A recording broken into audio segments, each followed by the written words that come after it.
You're listening to Clam Radio here at WUSB.FM. This is guest host Anthony Pomes at the invite of John Tobacco, talking with you about heavy metal toxicity, and you're hearing lots of heavy metal music here today with a certain kind of a point of view at play. The idea here is whether you like metal or not, there is something of a kind of a social irritant to the music that you're hearing here today. And we kind of feel that there's something entirely healthy with that. Anything that's going to sort of shake you up out of your vegetable torpor and bring you into consciousness is what this show is all about. On the subject of health, we want to now talk with Dr. Renee Dufault, whose new book is called Unsafe at Any Meal: What the FDA Does Not Want You to Know About the Foods You Eat.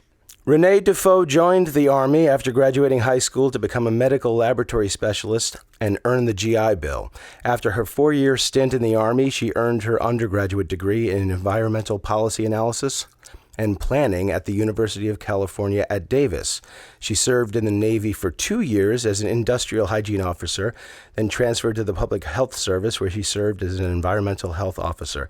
During her 14-year PHS career, she worked at the National Institutes of Health, the EPA, and the FDA, where she provided expertise in the areas of toxicology, environmental health, and industrial hygiene. It's my pleasure now to speak with Dr. Renee Dufault. What is your doctorate in, Renee? My doctorate degree is in health education from the A.T. Still University, which they have two major medical-type schools, a School of Osteopathic Medicine and then a dental school. And then they offer programs in the health sciences. Wow, and you were also in the Army and the Navy. That's quite commendable. I want to take this moment to thank you, Renee, for your service to this country. It is my honor and duty. Thank you.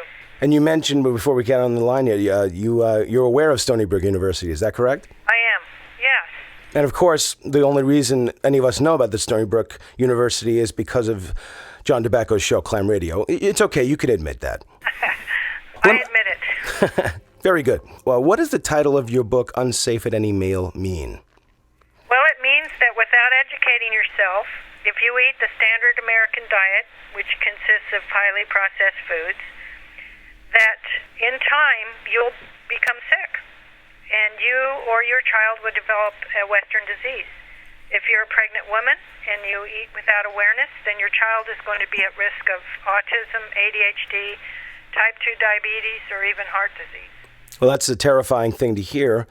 And I often hear people, usually on Fox News, say that something is alarmist, when in my opinion, it's really just trying to wake people up to the realities of things.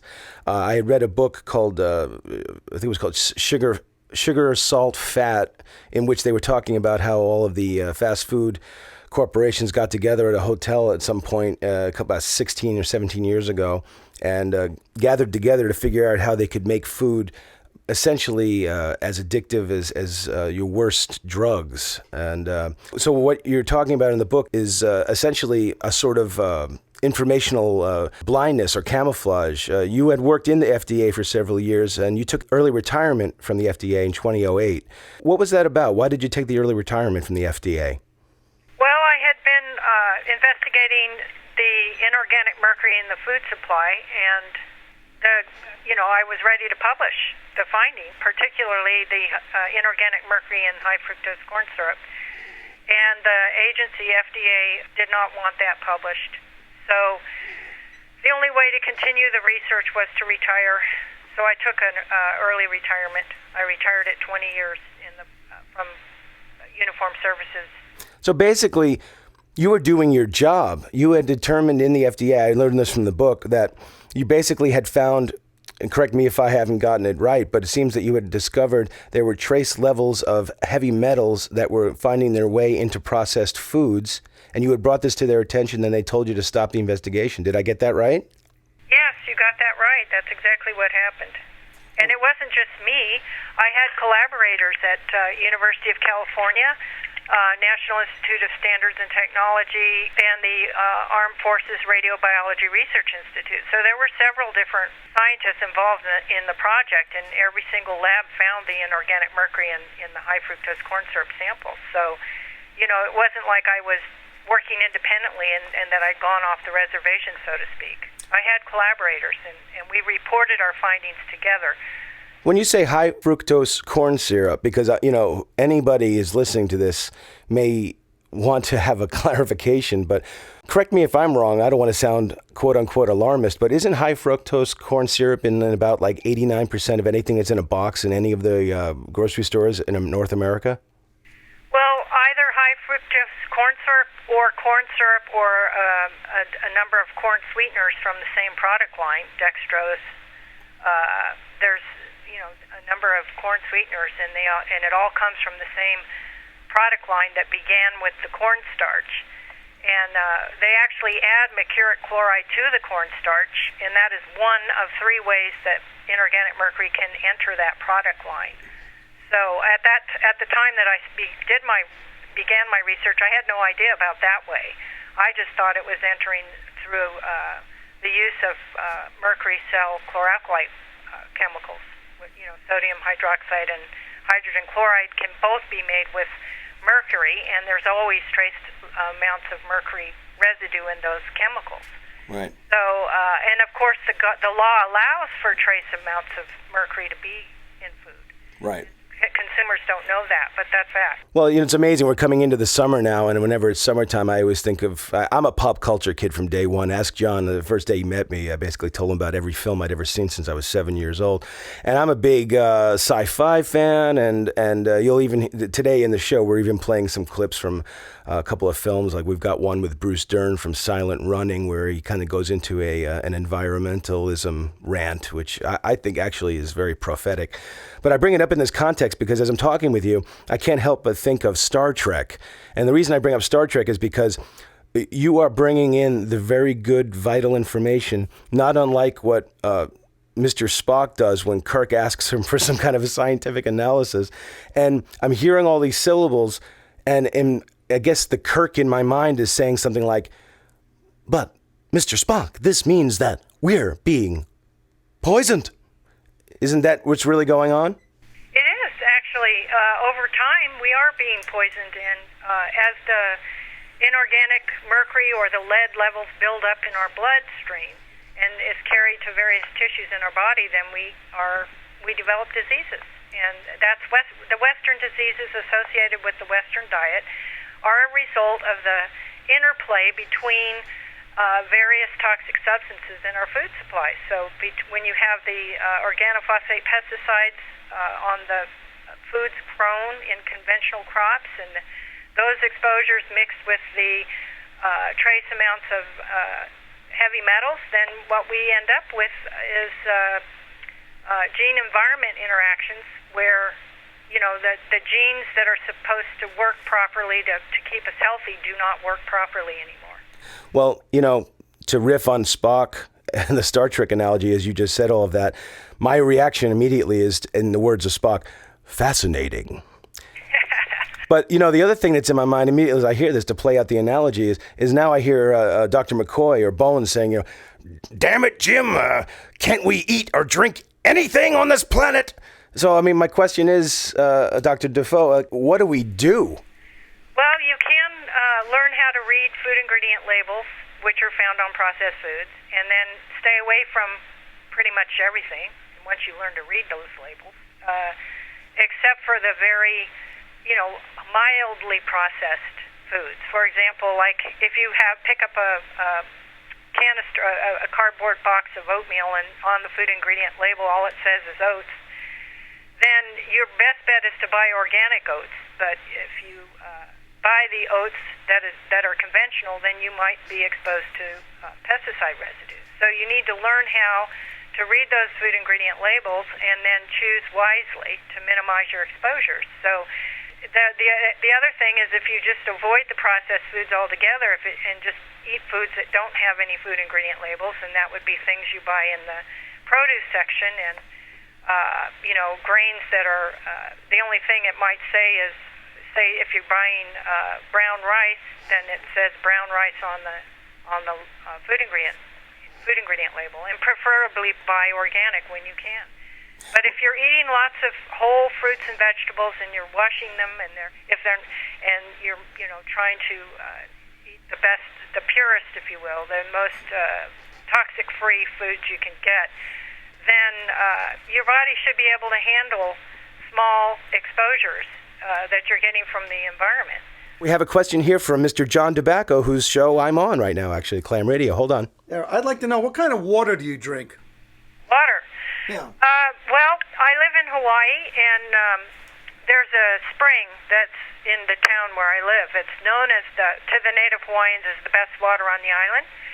And so I go down there with my jug, and I fill up every other day. And so it's truly wonderful. It tastes wonderful. And that's the water I drink. So basically, the true mission is to at least make the active effort to try to avoid or to abstain from these poisons once we're at least aware of them, made aware of them, and have researched options against them. You really, I believe we all have a responsibility. We live in a free market society where you can basically sell anything to anyone and say anything just about it, what it is you're selling, with little oversight. So that means that we have a personal responsibility to really understand what it is we're putting in our mouths, because what we eat today determines how our genes behave. And then if we're going to have children, then we need to understand that whatever metabolism we've created in our body, we can pass that on to our children. And so they can be born already insulin resistant, for example. If you have two diabetic parents, they have a child, that child is going to be born insulin resistant in many cases. So what you eat determines the health of your children and your grandchildren. That's a good point to make, and it reminds me of something a couple of years back. I, of course, have taken every conceivable step to be healthy. I cut soda out about 11 years ago. I haven't had it since. Somebody tried slipping it to me once at an amusement park, but I got hip to it right away, so I threw it away. But I was standing with my family, wife and two kids, at an ice cream shop, and I remember there were these two kids. One was a little boy, one was a little girl with their parents. They were not exactly the exemplars of health, but anyway, they were standing there waiting, and the reason I bring it up is that the kids, both of them, were getting, ice cream, quote unquote, but they both were...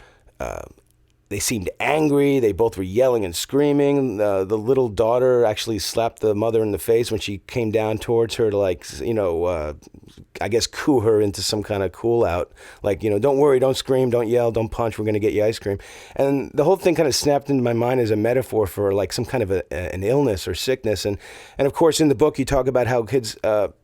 the kinds of foods that are happening in terms of processed foods and heavy metal toxicities can lead to or exacerbate issues such as hyperactivity and ADHD. Is there some kind of case that could be made for the fact that kids that are eating this stuff early on, or at least have had parents who kind of have been eating it as they were pregnant, it could be causing this kind of what it seems to me almost like an alien hostility in these young kids? They never seem happy. They're always yelling, screaming, crying. Could that be connected up with the bad diet?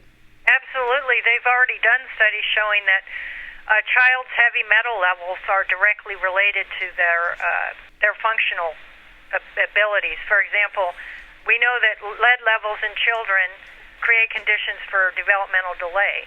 And that's why people in Flint, Michigan don't want lead in their drinking water, So if you're allowing certain food colors have allowable levels of lead, arsenic, and inorganic mercury. And these food colors are widely dispersed in our food supply.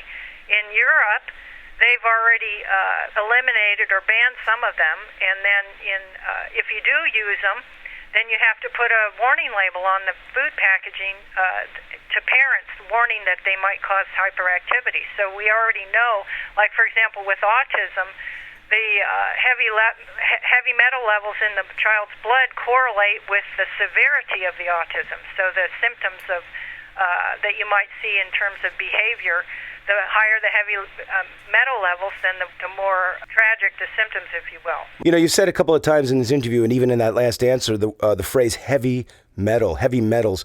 Since a lot of people have been listening to the show thus far, have been hearing it as a musical genre, just for the purposes of the listeners, could you just define for us as a scientist and as the author of this book, what are heavy metals? Well, they're just metals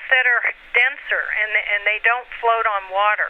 For example, if you think of lead, a lead weight that you use when you're fishing, that's on the fishing line, the purpose is to sink the line into the water. So heavy metals are denser, and they will not float on water. And it's just, you have some things that will. Some materials are made of atomic elements that will float on water, like styrofoam, for example. And heavy metals will not. That's all it means. It's safe to say, though, that like heavy metals is safe at a certain volume in your kids' ears, but it shouldn't be in your kids' food, correct? That would be correct. Absolutely no heavy metals in kids' food. And there's no one who disagrees with that. The American Academy of Pediatrics, for example, has issued long ago a paper saying that no kind of mercury, no type of mercury should be allowed in the child's environment. So we need to eliminate these exposures in our children's food, period. Yeah. Now, you have 4 grandchildren, correct? I have 4, that is correct, and 1 on the way, so soon to be 5, and I have 1 great-grandchild. God bless, that's wonderful. Now, is this the kind of thing that you've been able to inculcate in your children and in your grandchildren? Is this a mission statement you've been able to realize in your own life? I ask because there's going to be people listening, and myself, I'm included in this. How do you traverse that sometimes dangerous terrain of hipping your family to what the truth is?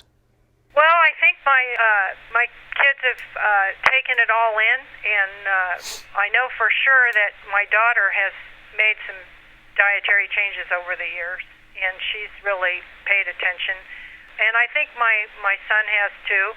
But I think also a person's lifestyle, if you're, busy and driving around a lot, if you make a living on the road, if you will, then you're not at home as much to do the cooking that needs to be done to have healthy meals. So I realize it's hard for people to learn how to eat healthy and to put the time into preparing meals. And I see it in my own family. I mean, when parents are both working and there just isn't enough time in the day. So it requires retraining, if you will. You've got to think about what you're going to eat the week before and you've got to do your shopping and meal planning and cook on the weekend and have leftovers in order to accommodate your busy lifestyle. So, I've seen changes that my friends and family have made in their diets, but, I'm trying to get people to use our online tutorial at the Food Ingredient and Health Research Institute because I can talk till I'm blue in the face, but unless you actually go through a learning process, because you've got to go, that's in health education, we design activities and reading assignments and movies and everything to watch over a space of time so you can take the information in and think about it and apply it in your daily lives. You can't watch a movie or read one book and change your diet. It takes time and study, and so anyway, we have this terrific online tutorial where the content has been tested in 3 different clinical trials and found to help individuals change their diets. Yeah, I saw that in the book, actually, mention of that. And the website... That's in the last chapter. Right, and the website, if correct me, but I believe it's foodingredient.info? Correct, yes. Would you say it again? Foodingredient.info. And that's with a triple W in front, right? Yes, and if people were to go ahead and go through that tutorial process, they would change their diet. They would learn how to read food ingredient labels and learn to, investigate recipes and how to cook healthy foods and learn, they'd be referred to references. I have, 40 pages of references in my book that, science-based. Everything I'm telling people is what comes from the science. So if you see these references or have a link to them and you say, oh, yeah, that's true, then, people are more apt to change their attitudes when they see with their own eyes. Well, that's a really healthy attitude and perspective to embrace. And the funny thing is, we've been playing all this music today, heavy metal music, intended to, the idea is to sonically and also ideologically wake people up. And I think it's amazing that this could be something people could do almost as a kind of an act of rebellion. The discussion in the book of basically like emptying out your kitchen and, reassembling what's in your house. There's something, I don't know, there's something kind of intrinsically badass about that. I don't know many people who actually would have the, I guess it's an economic thing as well, you know, the idea of taking things you've bought and throwing them out. However, if you look at the fact that you're probably spending out more just to go to doctors and for medical bills, then the idea of throwing it all out and replacing it with good foodstuffs is probably a healthy idea. Do you think eventually there'll be like an annual holiday, like, you know, like empty out your kitchen day or something like that? Well, I think once you change your diet, now I have heard of no one has said ever that this is not true, but everyone that changes their diet and moves away from processed food, and you've seen it in movies and so on, once you change your diet, you will feel better, and you'll never go back because you don't even know that you don't feel good. People don't realize that their irritable bowel or their trouble sleeping or their depression, they don't understand the connection to the food, but once they change their diet and they, actually start eating healthy, they feel better, and there's no going back because you don't want to feel bad again. I agree with you 1,000%. You know, I just watched a movie. I've watched it many times, but I watched it again last night. I tend to watch films that I like very much over and over again over my lifetime. Just ask my wife. I just watched a film again last night from 1981, a Brian De Palma thriller with John Travolta called Blowout. Have you seen the film? No, I haven't. You should check it out. And the reason I bring it up is that he essentially is a movie sound man. He works for like a grindhouse in Philadelphia, and he records essentially a car accident. And in the course of the recording, he discovers through sound that someone has shot out the tire in that car. So it goes from being a simple blowout accident to being something that was engineered, essentially a political assassination. And the reason I bring it up here is that, listen, we live in the real world. Hollywood's always calling one of us, especially with reality TV. Renee, if you were to be given a movie deal for your story, who should play you in the movie? Wow. Meryl Streep. Hey, that's a good answer. Because she's the right age, And, yes. And I think that where I'm at right now in my life, and she'd be great. Hey, listen, you heard it here, folks. From Silkwood to Unsafe at Any Meal. I think we just established the next big thing for Meryl Streep. I don't have her agent's number, but something tells me she might be calling John. Awesome. To wrap this up, I really enjoyed talking to you about your new book, Unsafe at Any Meal. And if anybody wants to get this book, you just go, essentially you can just go to Amazon.com, and you can probably buy everything else in the world too, but you could buy Unsafe at Any Meal there. Unsafe at Any Meal is also available through BarnesandNoble.com, or you can go to the publisher's website, which is squareonepublishers.com, squareonepublishers.com. There was a book in 1962, I'm sure you're aware of it, from Rachel Carson. It was a watershed book on pesticides called Silent Spring. And that was essentially a big clarion call for the environment and for the view of pesticides as a problem. Do you view your book, Unsafe at Any Meal, in that same kind of lens? And do you think it could have the same effect potentially? It could, because especially if people understand that it's science-based and the references speak for everything is supported by science, peer-reviewed, evidence-based science. So it could definitely have that effect, especially if people, they make the dietary changes and they feel better. It's the evidence. The proof is in the pudding, if you will. And the pudding is in the processed food box, and we're not going to eat it, right? Exactly. Listen, so this is a show. We've been doing this interview with Dr. Renee Dufault, author of Unsafe at Any Meal, What the FDA Does Not Want You to Know About the Foods You Eat. You've been listening to WUSB at 90.1 FM out of Stony Brook, and that's WUSB.FM on the web. And Renee, we would be remiss if we didn't ask you in this most musical of heavy metal toxicity days, do you have a favorite heavy metal band or heavy metal song or any rock tune or something that you just feel really kind of puts it up against the wall and speaks the truth as it needs to be said? Do you have a particular song or artist you really like?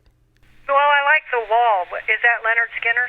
Oh, no, that's Pink Floyd. Oh, Pink Floyd, okay. I do like Pink Floyd as heavy metal. Okay, you like Pink Floyd. It's a good thing we didn't have you on for the musicology special next week, because I think with the Leonard Skinner guest, we would have to rethink the pre-interview.